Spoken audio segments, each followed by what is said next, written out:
Adel Osman's sporting life suddenly treads a line between two countries. Until the overthrow of the Assad regime in Syria, his ultimate dream was to play for Sweden, after arriving here as a refugee 10 years ago. A decade in which he was twice asked to play for Syria and twice said no. I refused because the national team represented the dictator who has now left the land.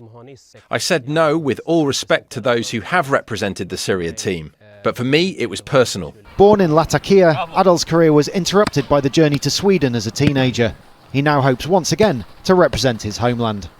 Adel Osman's hopes of playing for Syria come at a time when changes are already sweeping through a team that faced years of physical danger and political pressure under the Assad regime.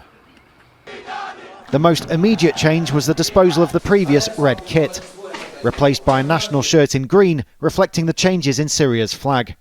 For Adel Osman and his brothers, both changes mean a new relationship with home, after all three made a big success of life as refugees and now citizens. Mohammed Osman is the barber to the Sweden football team and intends to stay. I have my job here, many friends and many customers. It'll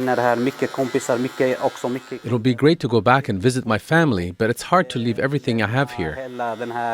The third brother Wada has other plans. He started bodybuilding while in refugee housing and turned professional in Sweden, but longed to represent Syria.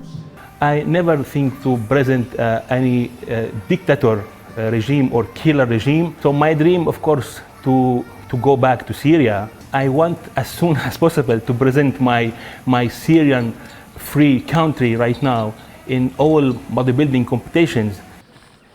There was also a fourth brother. Mustafa was imprisoned in Syria and has not been found among those released in the past week. When the regime took him, he'd just got engaged.